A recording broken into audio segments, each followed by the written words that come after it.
বুখারী দলিল দিয়েছেন, সহিহ বুখারীতে প্রমাণ দিয়ে বলেছেন, পূর্বেকার জামানায় তিনজন লোক ছিল। জোরে বলেন কয়জন? সালাসাতুন ফিল গার। আগের জামানার তিনজন যুবক ওই এলাকার বাদশার অত্যাচার সহ্য করতে না পেরে ঈমানের উপর ইস্তেকামত অর্জন করার জন্য ওখান থেকে বের হয়ে যায়। কিছু দূর যাওয়ার পরে মরুভূমির ভিতর যখন রওনা করেছে, তাদের সামনে মরু ঝড় তখন শুরু হয়ে যায়। ঝড় থেকে বাঁচার জন্য একটা গর্তের ভিতরে তিনজন যুবক ঢুকেছে। বলেন না আল্লাহু আকবার। তিনজন যুবক যখন গর্তের ভিতরে ঢুকলো, হঠাৎ করে আসমান থেকে মুষলধারে বৃষ্টি শুরু হয়ে যায়। বৃষ্টি পড়ার কারণে এই গর্তের উপরে বিশাল বড় একটা পাথর, পানি পড়তে পড়তে, বৃষ্টির পানি পড়তে পড়তে এই বড় পাথরটা আস্তে আস্তে গর্তের মুখটা সম্পূর্ণ বন্ধ হয়ে যায়। গর্তের মুখটা বন্ধ হয়ে যাওয়ার পরে ভিতরে থাকা তিনজন চিন্তা করে, আয় আল্লাহ, এখন তো আমাদের বাঁচার কোনো উপায়, আমরা বাঁচবো কিভাবে? তিনজন মিলে পরামর্শ করে, আমরা আমাদের জীবদ্দশায় যে আমলটা, যে ভালো কাজটা একমাত্র কেবলমাত্র শুধুমাত্র আল্লাহকে খুশি করার জন্য করেছি, এমন একটা নেক আমলের ওসিলা দিয়ে আমরা তিনজন এখানে বসে বসে আল্লাহর কাছে দোয়া করব। হয়তো আমাদের এই নেক আমলের ওসিলাই আল্লাহ তাআলা আমাদের বিপদ থেকে বাঁচিয়ে দিবে। আল্লাহু আকবার বলে। সত্যের পথ অবলম্বন করুন। KH Islamic media. আর এবার একটু আওয়াজ দিয়ে বলুন তো, যৌবন বয়সে আল্লাহর ইবাদত করার দরকার আছে না নাই? ইমাম বুখারী বলেন, কেউ যদি যৌবনে আল্লাহর ইবাদত বন্দেগী করে, এই লোকটা দোয়া করতে দেরি, মালিকের কবুল করতে কোনো দেরি হবে। ইমাম বুখারী দলিল দিয়েছেন, সহিহ বুখারীতে প্রমাণ দিয়ে বলেছেন, পূর্বেকার জামানায় তিনজন লোক ছিল। জোরে বলেন কয়জন? সালাসাতুন ফিল গার। আগের জামানার তিনজন যুবক ওই এলাকার বাদশার অত্যাচার সহ্য করতে না পেরে ঈমানের উপর ইস্তেকামত অর্জন করার জন্য ওখান থেকে বের হয়ে যায়। কিছু দূর যাওয়ার পরে মরুভূমির ভিতর যখন রওনা করেছে, তাদের সামনে মরু ঝড় তখন শুরু হয়ে যায়। ঝড় থেকে বাঁচার জন্য একটা গর্তের ভিতরে তিনজন যুবক ঢুকেছে। বলেন না আল্লাহু আকবার। তিনজন যুবক যখন গর্তের ভিতরে ঢুকলো, হঠাৎ করে আসমান থেকে মুষলধারে বৃষ্টি শুরু হয়ে যায়।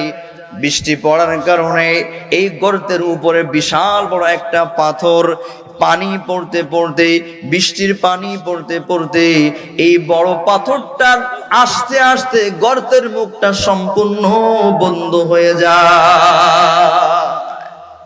গর্তের মুখটা বন্ধ হয়ে যাওয়ার পরে ভিতরে থাকা তিনজন চিন্তা করে, আয় আল্লাহ, এখন তো আমাদের বাঁচার কোনো উপায়, আমরা বাঁচবো কিভাবে? বাঁচার জন্য গর্তের ভিতরে ঢুকলাম। এখানে ঢোকার পরে আবার মুখে বিশাল বড় একটা পাথর চলে আসলো। তারা তাদের শক্তি সামর্থ্য সব ব্যয় করে এই পাথরটা সরানোর জন্য চেষ্টা করেছে, কিন্তু বিন্দু মাত্র নড়ে না। এবার নিরুপায় হয়ে তিনজন মিলে পরামর্শ করে, আমরা আমাদের জীবদ্দশায় যে আমলটা, যে ভালো কাজটা একমাত্র কেবলমাত্র শুধুমাত্র আল্লাহকে খুশি করার জন্য করেছি, এমন একটা নেক আমলের ওসিলা দিয়ে আমরা তিনজন এখানে বসে বসে আল্লাহর কাছে দোয়া করব। হয়তো আমাদের এই নেক আমলের ওসিলাই আল্লাহ তাআলা আমাদের বিপদ থেকে বাঁচিয়ে দিবে। আল্লাহু আকবার বলে।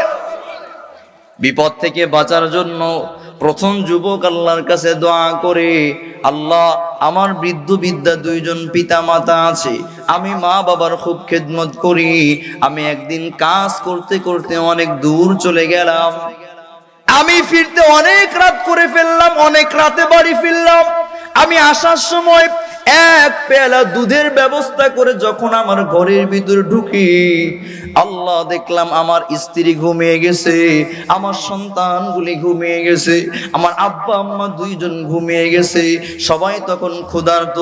আমি ঘরের ভিতরে ঢুকে আমার স্ত্রীকে আমার সন্তানদেরকে আমি দুধ পান করাই নাই আল্লাহ। সর্বপ্রথম মা বাবার রুমের ভিতরে ঢুকলাম, দেখলাম আমার মাও ঘুমিয়ে গেছে, আমার বাবাও ঘুমিয়ে গেছে। আমি তাদেরকে ডিস্টার্ব করি নাই, ডাকি নাই।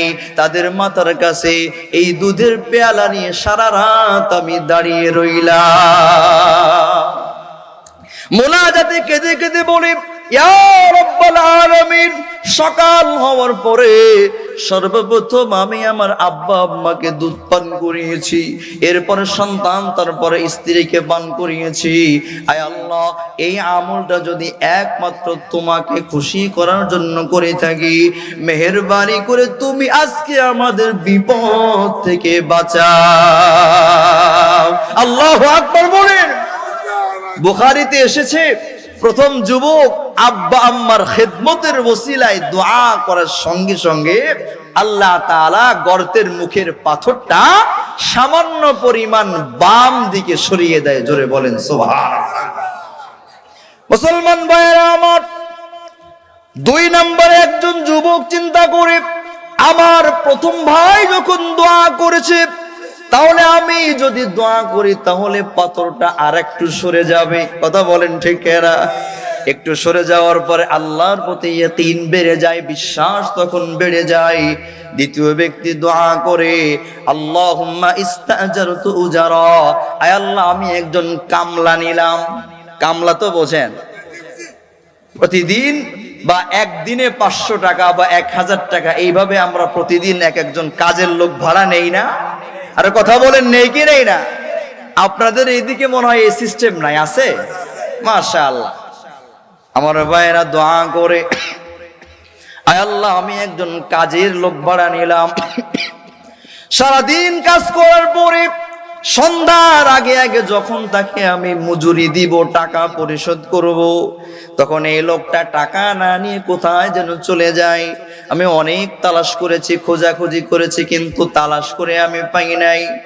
আমার ভাইয়েরা, এই লোকটা দোয়া করে, আয় আল্লাহ আমি তার একদিনের মজুরি দিয়ে একটা বকরি কিনেছি, ছাগল কিনেছি। বলেন না আল্লাহু আকবার। আল্লাহর কাছে দোয়া করে বলে, আল্লাহ এই ছাগলটা একটা বাচ্চা দিয়েছে, এই বাচ্চাটা আবার বাচ্চা দিয়েছে, ওই বাচ্চার আবার বাচ্চা হয়েছে, এইভাবে বিশাল বড় একটা ছাগলের ফার্ম হয়ে গেছে।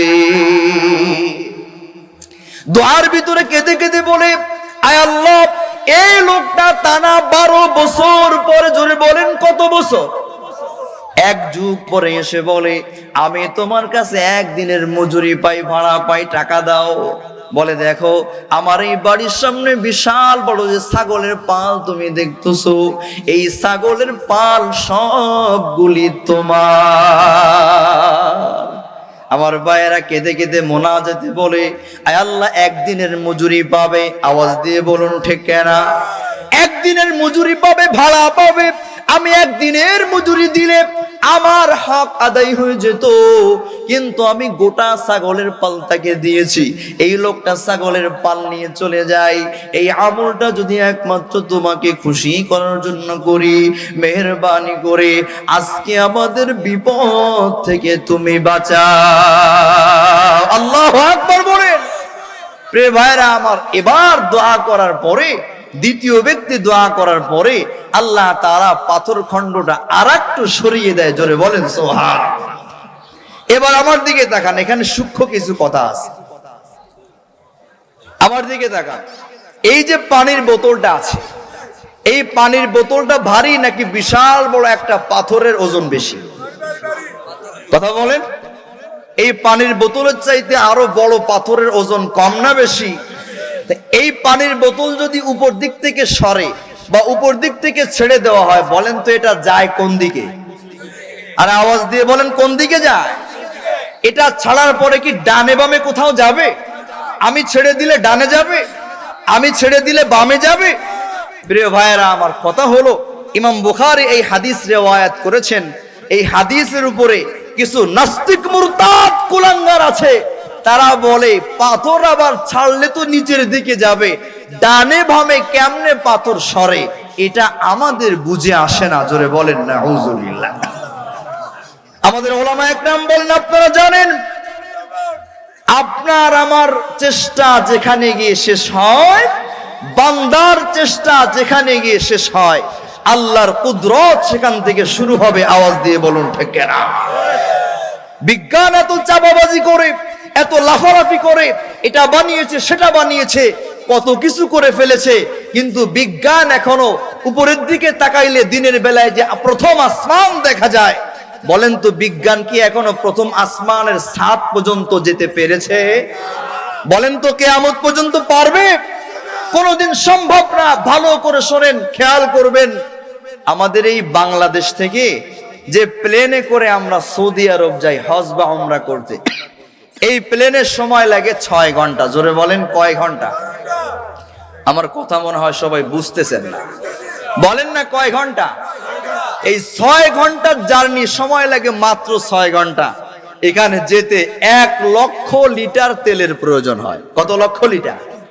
প্রিয় ভাইয়েরা আমার, আর সময় লাগে 6 ঘন্টা। আর বর্তমান পৃথিবীর সবচাইতে দ্রুতগামী যে রকেটটা আছে,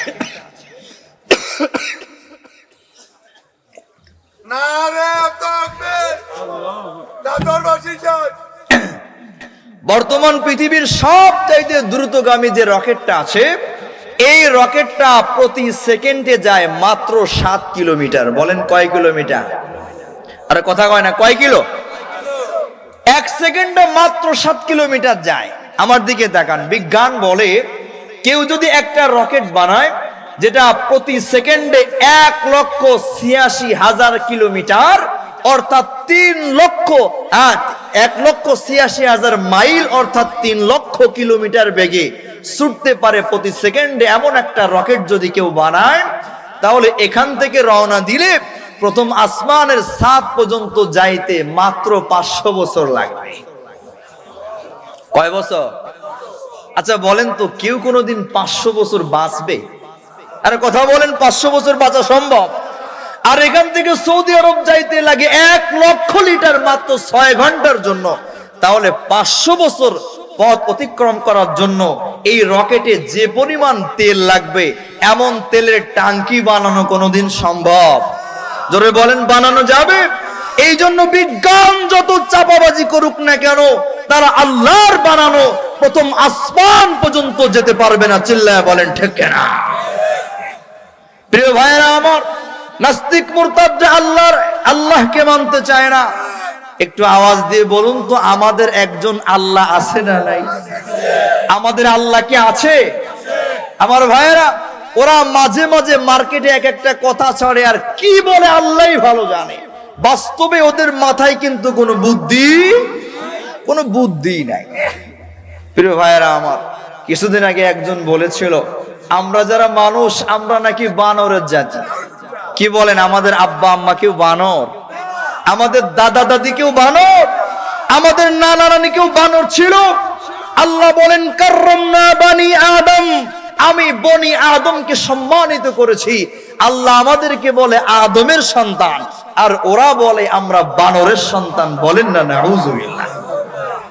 প্রিয় ভাইয়েরা আমার, এই অঞ্চলের একজন প্রিয় মানুষ ছিলেন, সারা বাংলাদেশ সহ বিশ্বের আনাচে কানাচে যিনি তাফসীর করতেন, আল্লামা জুবায়ের আহমদ আনসারী রহমতুল্লাহ আলাইহি। আমাদের কলিজার টুকরা মানুষ ছিলেন। আল্লাহ তাআলা হুজুরের কবরটা জান্নাতের বাগান বানিয়ে দিক। চিল্লায় বলে আমিন। হুজুর একটা গল্প বলতেন, এটা আমার চাইতে আপনারা আরো ভালো জানবেন। হুজুর বলতেন, যারা অনেক বুদ্ধিমান নিজেকে মনে করে কিন্তু আল্লাহকে মানতে চায় না, এই সমস্ত নাস্তিক মুরতাদ বেঈমানদের বাস্তবে কোনো বুদ্ধি, বলেন তো বুদ্ধি আছে? হুজুর একটা গল্প বলতেন, আপনারা শুনছেন কিনা আমি একটু মুজাকারা করতে চাই। হুজুর বলে, এমন একজন রাম ছাগল বুদ্ধিজীবী নিজের একটা গাড়ি চালিয়ে একটা স্কুলে গিয়েছে। জোরে বলেন কোথায়? স্কুলে যাওয়ার পরে সব ছাত্র ছাত্রীদেরকে ডাকছে, এই সবাই তোমরা সামনে আসো। আমার মতো তোমাদের বুদ্ধি আছে কিনা আমি একটু টেস্ট করতে চাই। ছাত্রছাত্রী সামনে আসার পরে এই বুদ্ধিজীবী আল্লাহকে মানে না, উনি প্রশ্ন করে যে আমি আমার গাড়িটা চালিয়ে তোমাদের স্কুল পর্যন্ত এসেছি, আমার সময় লেগেছে 30 মিনিট। জোরে বলেন কয় মিনিট? আওয়াজ দিয়ে বলুন না কয় মিনিট? আমার 30 মিনিট সময় লেগেছে। তোমরা পারলে বলো তো আমার বয়স কত? আচ্ছা বলেন তো, এটা কোনো প্রশ্ন হলো? বলেন এটা কোনো প্রশ্ন হয়? এখন সামনের বেঞ্চের ব্রিলিয়ান্ট ছাত্রছাত্রী যারা, এরা চিন্তা করে স্যার একটা প্রশ্ন করেছে, উত্তর না দিলে তো মান ইজ্জত কিছু থাকে। এরা যোগ বিয়োগ গুণ ভাগ লসাগু ঘষাগু সব করা শেষ, কোনো উত্তর দিতে পারে না। নাই তার দিবে কেন? এখন পিছন দিক থেকে একটা চালাক ছেলে দাঁড়িয়ে বলে, স্যার আমি আপনার প্রশ্নের জবাব জানি, আপনার বয়স কত আমি জানি। স্যার তখন বলে, কি রে, এরা ব্রেনি ছাত্রছাত্রী, এরা পারলো না, তুই পারলি কেমনে, বলতো আমার বয়স কত? বলে, স্যার আপনার বয়স হলো 50। বাস্তবেই এই বুদ্ধিজীবীর বয়স 85। এখন স্যার বলে, কি রে, এরা পারলো না, তুই আমার বয়সটা বের করলি কেমনে, অঙ্কটা মিলাইলি কেমনে? তখন এই ছেলেটা বলে, স্যার অঙ্ক একেবারে সহজ। আমাদের বাড়িতে একটা হাফ পাগল আছে, এই হাফ পাগলটার বয়স হলো 25 বছর, আর আপনি আমাকে যে প্রশ্ন করেছেন আমার ধারণা অনুযায়ী আপনি হলেন ফুল পাগল। তাইলে অঙ্ক একেবারে সহজ।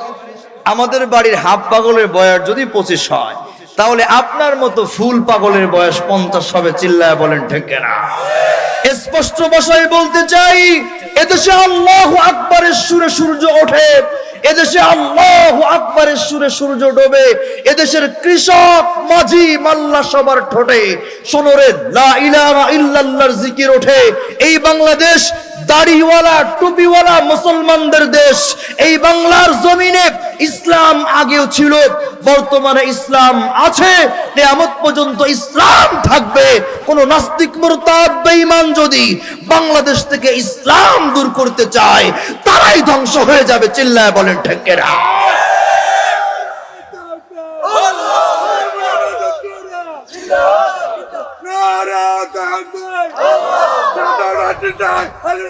প্রিয় ভাইরা আমার, তাহলে আমি বলছিলাম নাস্তিক মুরতাদ বেঈমানেরা আল্লাহকে মানতে চায়। নাস্তিকেরা আল্লাহকে না মানলে কি আমাদের আল্লাহ নাই? বলেন তো, আমাদের একজন আল্লাহ আছে না নাই? এই জন্য আমি মাঝে মাঝে নাস্তিক মুরতাদদের বিরুদ্ধে একটা কবিতা বলি, আপনারাও জিজ্ঞাসা করবেন, নাস্তিকদেরকে প্রশ্ন করবেন, তোমরা তো আল্লাহকে মানতে চাও না, তাহলে আমাদের প্রশ্নের জবাব দাও। আপনারা বলবেন, আচ্ছা নাস্তিক বলো দেখি, আচ্ছা নাস্তিক বলো দেখি, রাত্রি কেন কালো, সূর্য বলো কোথা হতে পাইলো এত আলো? ঠিক কেনা বলে? আচ্ছা নাস্তিক বলো দেখি, রাত্রি কেন কালো, সূর্য বলো কোথা হতে পাইলো এত আলো? ফুলগুলি নানান রঙের কেমন করে হয়, পাতাগুলি সবুজ বটে ফুলের মতো নয়। ঠিক কিনা বলেন? দুধ কেন এত সাদা, দুধ কেন এত সাদা, মরিচ কেন ঝাল, আমগুলো পাকলে বলো কেমনে হয় তালাল? ঠিক কিনা? আওয়াজ দিয়ে বলুন, এর কোনো জবাব নাস্তিকদের কাছে আছে? জোরে বলেন, নাস্তিকরা কোনো জবাব দিতে পারবে? দুধ কেন এত সাদা, মরিচ কেন ঝাল, আমগুলো পাকলে বলো কেমনে হয় তালাল? আবার পশু পাখি কয় না কথা, জোরে বলেন ঠিক না? আবার পশু পাখি কয় না কথা, মানুষ কেন কয়? আচ্ছা মানুষ বলো এসব কেমন করে হয়? ভাবি সবই এসব কিছু মহান প্রভুর দান, নত শিরে সিজদা করো ওহে মুসলমান। আমার দিকে তাকান, প্রশ্ন করবেন, ডিমগুলো একই রকম, ডিমগুলো একই রকম, পার্থক্য নাই মোটে, আবার সাদা কালো বাচ্চাগুলি কেমন করে ফোটে। আমরা সবাই বাস করি ভাই এই পৃথিবীর অঙ্গে, আমরা সবাই বাস করি ভাই এই পৃথিবীর অঙ্গে, হাতের লেখা মুখের চেহারা মেলে না কারোর সঙ্গে, ঠিক কিনা বলেন? আরো মেলে না, আরো মেলে না কলমের সই, আরো মেলে না কলমের স্বাক্ষর, বৃদ্ধাঙ্গুলের টিপ। ওরে নাস্তিক, প্রমাণ হলো আমাদের আল্লাহ একজন আছেন ঠিক।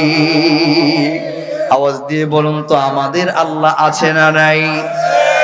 দুইজন যুবক দোয়া করার পরে আল্লাহ যখন পাথরটা বাম দিকে সরিয়ে দিলেন, এবার এই গর্তের ভিতরে আলো আসে, বাতাস আছে, অক্সিজেন ঢোকার কারণে এবার তাদের বাঁচার মতো একটা ব্যবস্থা হয়েছে। এই কথাটা মনে আসে না নাই আমার ভাইয়েরা?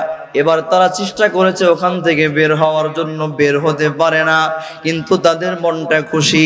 আমরা দুইজন দোয়া করলাম, পাথরটা সরে গেল। বাকি একজন জোরে বলেন, এখনো আছে না নাই? এই এক ব্যক্তি দোয়া করলে আল্লাহ হয়তো বাকি পাথরটাও সরায়া দিবে, বলেন না সুবহানাল্লাহ। দ্বিতীয় যুবক তখন মালিকের দরবারে দোয়া করে, আয় আল্লাহ, আমার একজন চাচাতো বোন ছিল, জোরে বলেন কে? আওয়াজ দিয়ে বলেন নাকি? আমার একজন চাচাতো বোন ছিল। আপনারা কি বোন বলেন আঞ্চলিক ভাষা? চাচাতো বোন বলেন? মাশাআল্লাহ। দেখেন, আমি সর্বপ্রথম 2017 সালে সিলেটের বিয়ানীবাজার এসেছিলাম মাহফিলে। এর আগে আমি কোনোদিন আসি নাই। তো আমরা যারা, আমার মূল বাড়ি হলো খুলনা বাগেরহাট।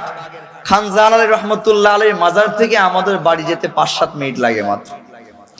তো আমি ওইদিকে বয়ান করি, ওই দিকের আঞ্চলিক ভাষা এবং সিলেটের আঞ্চলিক ভাষা তো এক না। কি বলেন? এক।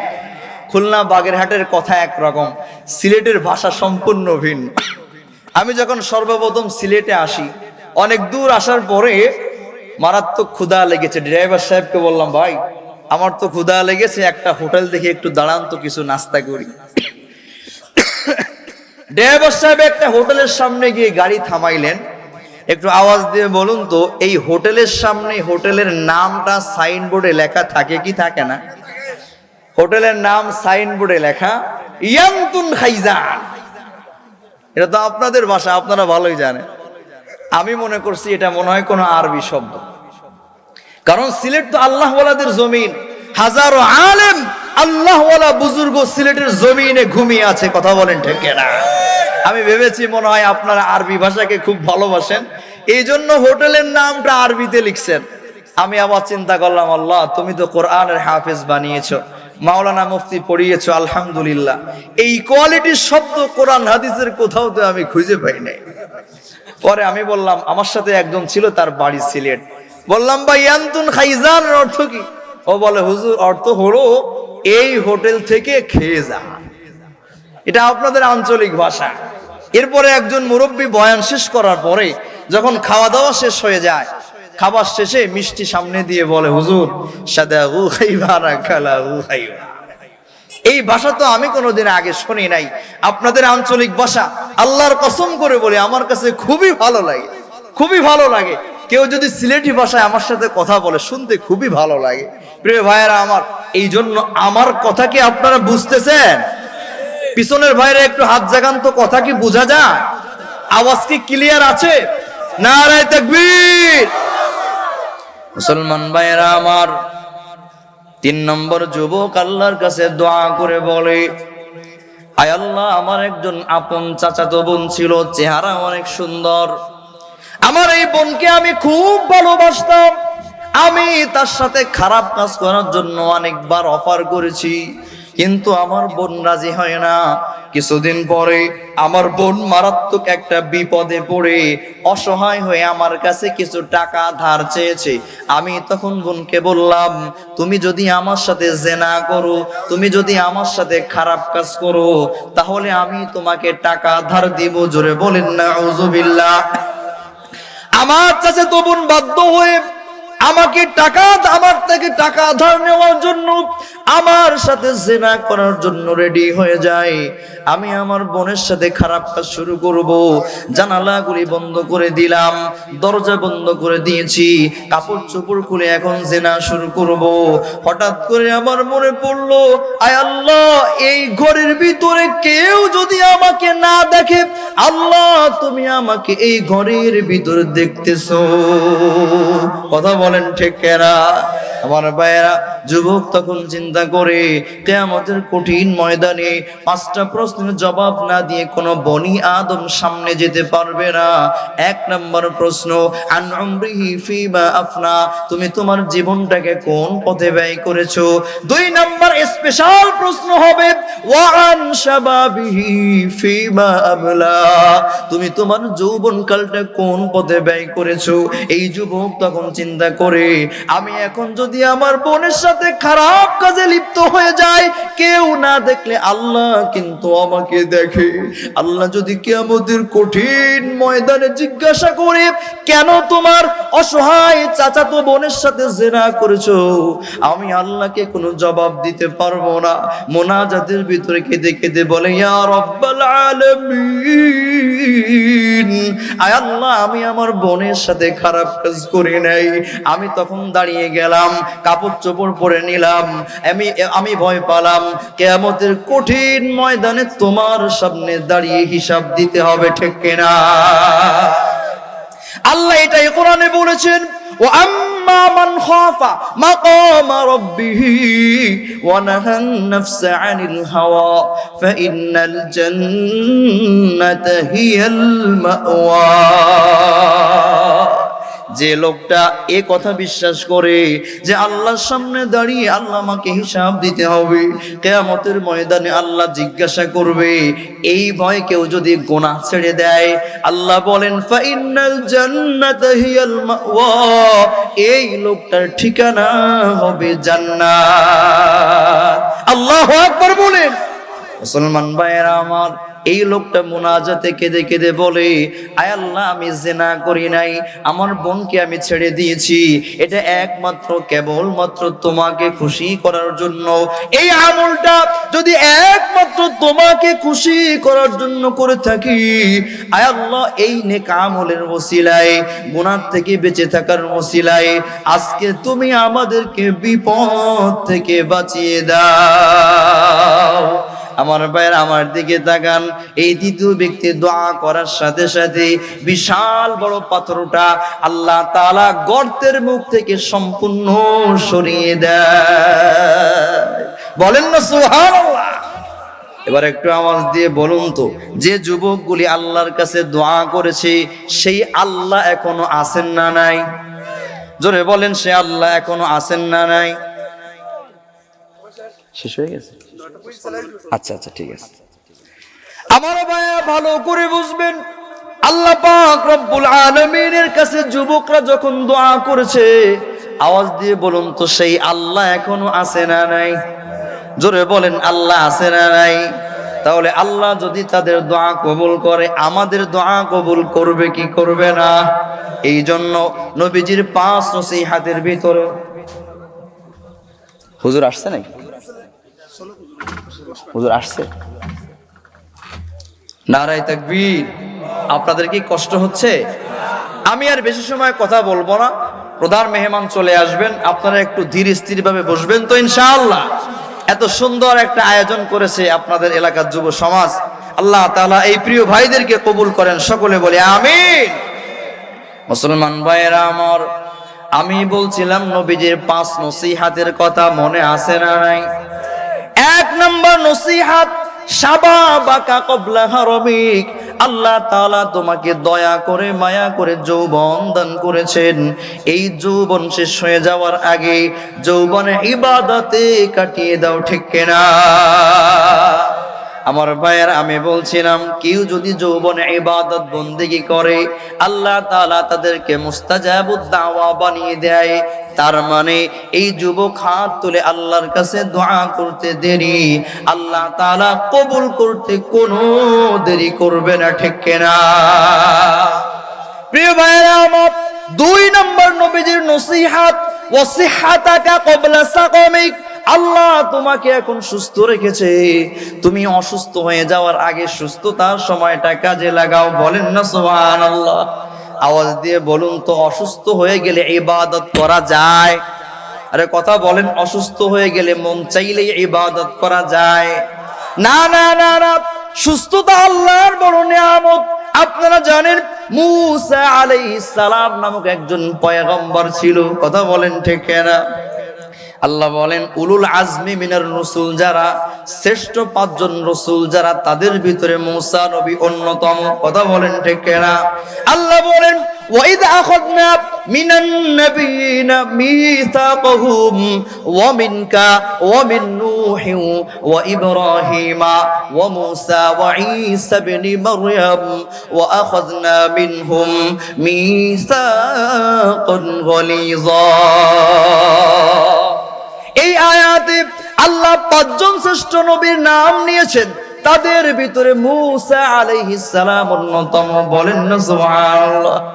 আমাদের কোরআনের ভিতরে মূসা আলাইহিস সালামের নাম এসেছে 60 জায়গায়। কয় জায়গায়?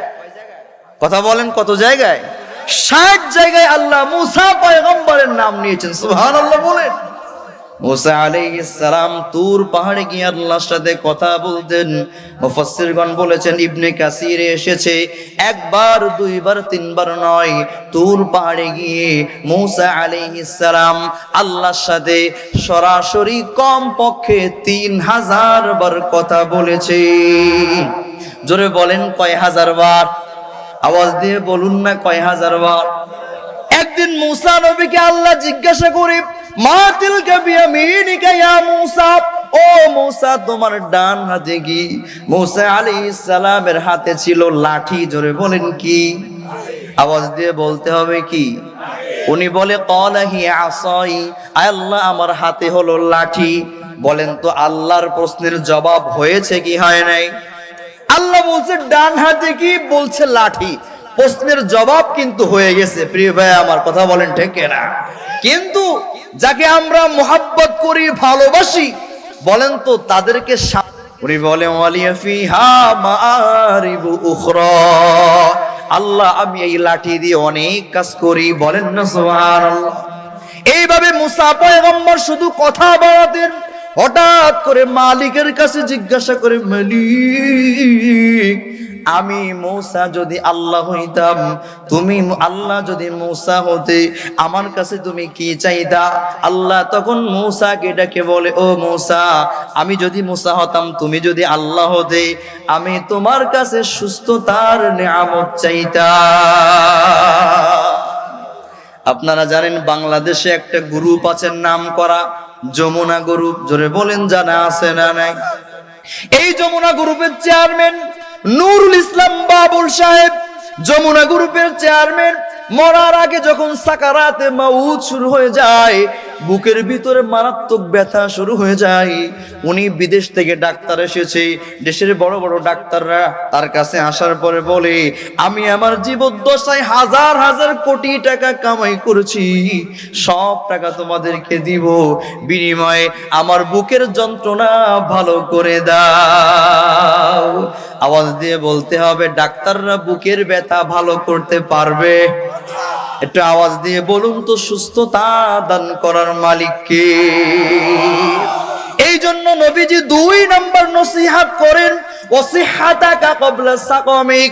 ও বান্দা বান্দিরা, তোমরা এখন সুস্থ আছো, ও আমার উম্মতেরা তোমরা এখন সুস্থ আছো, অসুস্থ হয়ে যাওয়ার আগে সুস্থতার সময়টা কাজে লাগাও। বলেন না সুবহানাল্লাহ। 3 নম্বর নবীজির নসিহত, ও ফারাগাকা ক্বাবলা শুগলিকা। এখন তোমার কোনো কাজ নাই, তুমি অবসরে আছো, এই সময়টা জিকির আজগার করে, ইবাদত বন্দেগী করে সময়টা ব্যয় করে দাও। বলেন না সুবহানাল্লাহ। নাকি সময় পেলেই মোবাইল টিপতে হবে? কথা বলেন, সময় পেলেই কি মোবাইল চালাতে হবে, ফেসবুক চালাতে হবে? না না না না, সময় পেলে একটু আল্লাহর নামের জিকির করার দরকার। কারণ নবীজি বলেছেন, দুনিয়াতে থাকা অবস্থায় যারা তাদের জিহ্বাকে আমি আল্লাহর নামের জিকির দিয়ে তরুতাজা রাখবে, কিয়ামতের কঠিন ময়দানে তারা হাসতে হাসতে আল্লাহর জান্নাতে ঢুকে যাবে। সুবহানাল্লাহ। মুসলমান ভাইয়েরা আমার তো সময় বেশি নাই, আমি এখনই ছেড়ে দেব। খেয়াল করেন, এই জিকিরের ভিতরে একটা সংক্ষিপ্ত জিকির আছে। আমাদের বাচ্চাদেরকে আমরা গাইড কিনে দেই, উপরে লেখা থাকে একের ভিতরে সব। জোরে বলেন, আছে না নাই? ছোট্ট একটা জিকির আছে, তার নাম হলো ইস্তিগফার। এই ইস্তিগফারের ভিতরে একের ভিতরে সব আছে। বলেন না সুবহানাল্লাহ। আমার ভাইরা, ইস্তিগফারের ব্যাপারে রব্বুল আলামিন ডেকে বলে, ইস্তাগফিরু রাব্বাকুম, তোমরা আল্লাহর কাছে ক্ষমা চাও, ইস্তিগফার পড়ো। ইন্নাহু কানা গফফারা, কারণ আমি আল্লাহ হলো চূড়ান্ত ক্ষমাশীল। আল্লাহ বলেন, ইউরসিলিস সামা আলাইকুম মিদরারা, তোমরা ইস্তিগফার যদি পড়ো, যদি বৃষ্টি না হয়, আমি আল্লাহ রহমতের বৃষ্টি দিয়ে দিব। বলেন না সুবহানাল্লাহ। আল্লাহ বলেন, ওয়া ইউমদিদুকুম বিআমওয়াল, সম্পদ নাই, ইস্তিগফার পড়ো, সম্পদ বাড়িয়ে ধনী বানিয়ে দিব। বলেন না সুবহানাল্লাহ। ওয়া বানিন, সন্তান হয় না অথবা সন্তান অবাধ্য হয়ে গেছে, ইস্তিগফারের আমল বেশি করো, আল্লাহ বলেন আমি সন্তান দিয়ে দিব। অবাধ্য হলে সন্তানকে বাধ্য বানিয়ে দিব। বলেন না সুবহানাল্লাহ। আমার ভাইয়েরা, আল্লাহ নবী সাল্লাল্লাহু আলাইহি ওয়াসাল্লাম বলেন, ইস্তিগফারের সবচাইতে বড় বরকত হলো কেউ যদি বেশি বেশি ইস্তিগফার পাঠ করে, আল্লাহ পাক রব্বুল আলামিন দোয়া করতে দেরি, এই বান্দা বান্দির দোয়া কবুল করতে কোনো দেরি করবে না। এই জন্য 3 নম্বর নবীজির নসিহত, ওয়া ফারাগাকা ক্বাবলা শুগলিক, তুমি শগলে পড়ার আগে, ব্যস্ত হয়ে যাওয়ার আগে, তুমি এখন অবসরে আছো, আল্লাহর ইবাদত করে করে সময়টাকে কাজে লাগাও। বলেন না সুবহানাল্লাহ। 4 নম্বর, আল্লাহ বলেন, আল্লাহ তোমাকে এখন সম্পদ দান করেছেন, ওয়া গিনাকা ক্বাবলা ফাকরিক, তুমি দরিদ্র অসহায় হয়ে যাওয়ার আগে তুমি আল্লাহর রাস্তায় সম্পদকে খরচ করো। আল্লাহ তাআলা করার তৌফিক দান করেন, আমিন। 5 নম্বর বলে শেষ করে দিব, নবীজি বলেন, ওয়া হায়াতাকা ক্বাবলা মাউতিকা, আল্লাহ তাআলা তোমাকে দয়া করে মায়া করে একটা জীবন দান করেছেন, এই দুনিয়াতে পাঠিয়েছেন, এই জীবনটাকে কাজে লাগিয়ে মরণের আগে আল্লাহর জান্নাত কামাই করো। বলেন না আল্লাহু আকবার। আল্লাহ নবী সাল্লাল্লাহু আলাইহি ওয়াসাল্লাম আমাদেরকে এই 5টি নসিহত করলেন। সর্বশেষ নসিহত হলো মরণের আগে জীবনটাকে কাজে লাগানো। বলেন তো, মরণের সময় চলে আসলে ফেরেশতা বা মালাকুল মাউত আমাদেরকে এক মুহূর্ত সময় দিবে? জোরে বলেন, সময় দিবে। আল্লাহ বলেন, ইদা জাআ আজালুহুম ফালা ইস্তাখিরুনা সাআতান ওয়ালা ইস্তাকদিমুন। ও বান্দা বান্দি, যখন তোমার কাছে মালাকুল মাউত চলে আসবে, তখন এক মুহূর্ত আগেও জান কবজ করা হবে না, এক মুহূর্ত পরেও জান কবজ করা হবে। মুফাসসিরগণ বলেছেন, ওলামায়ে কেরাম আছে, এক মুহূর্ত কাকে বলা হয়? একটা সেকেন্ডকে 70 ভাগ করলে, জোরে বলেন কয় ভাগ? 70 ভাগ করলে তার এক ভাগকে এক মুহূর্ত বলা হয়। এতটুকু সময় আল্লাহ দিবে না। এই জন্য নবীজি বলেন, আল্লাহ দয়া করে মায়া করে তোমাদেরকে জীবন দান করেছেন, মরণ আসার আগে ইবাদত বন্দেগী করে দুনিয়াতে থাকা অবস্থায় আল্লাহর জান্নাত কামাই করে নাও। আল্লাহ তাআলা আমাদের সকলকে নবীজির এই 5 নসিহতের উপরে পূর্ণভাবে আমল করার তৌফিক আল্লাহ দান করেন। চিল্লায় বলি আমিন, সুম্মা আমিন। ওয়া আখিরু দাওয়ানা আনিল হামদুলিল্লাহি রাব্বিল আলামিন। আমি গুনাহগার, আপনাদের সামনে যে কথাগুলি বললাম, আমার কথা যদি কোনো বেয়াদবি হয়, আল্লাহ